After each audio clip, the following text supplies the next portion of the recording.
Love market అనేది ప్రధానంగా వియత్నాంలోని గిరిజన ప్రాంతాల్లో కనిపించే ఒక విశిష్టమైన సాంస్కృతిక సంప్రదాయం. అయితే ఇది వస్తువుల క్రయ విక్రయాలకు సంబంధించి సాధారణ మార్కెట్ కాదు. ఇక్కడ యువతీ యువకులు ఒకరినొకరు కలుసుకుంటారు. ఆటపాటల ద్వారా తమ ప్రేమను వ్యక్తీకరించుకునే అవకాశాన్ని ఈ లవ్ మార్కెట్ అందిస్తుంది.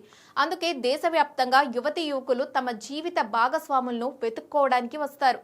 కాగా వియత్నాంలోని వివిధ ప్రాంతాల్లో ఈ సంప్రదాయం వేర్వేరు రూపాల్లో కొనసాగుతోంది. వాటిలో ఒకటి సాపా లవ్ మార్కెట్. ఇది అత్యంత ప్రసిద్ధమైంది. ప్రతి శనివారం రాత్రి సాపా పట్టణంలోని స్టోన్ చర్చ్ ముందు ఇది జరుగుతుంది.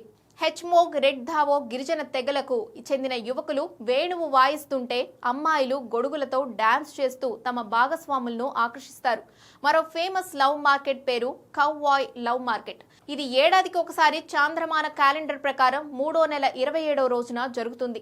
దీనికి ఒక ప్రత్యేకమైన చరిత్ర ఉంది. బ్రేకప్ చెప్పుకున్న ప్రేమికులు కానీ పరిస్థితుల ప్రభావంతో తమ ప్రేమను వివాహంగా మార్చుకోలేకపోయిన విడిపోయిన ప్రేమికులు ప్రస్తుతం వేర్వేరు వ్యక్తులతో వివాహం జరిగినప్పటికీ ఈ రోజున కలుసుకొని తమ పాత జ్ఞాపకాలను పంచుకోవచ్చు. ఇక్కడ అసూయకు తావుండదు. కేవలం పాత బంధం పట్ల గౌరవం మాత్రమే ఉంటుంది. మూడవది మోక్చౌ లవ్ మార్కెట్. ఇది ఏటా సెప్టెంబర్ 1న వియత్నాం స్వాతంత్ర దినోత్సవ వేడుకల్లో భాగంగా జరుగుతోంది.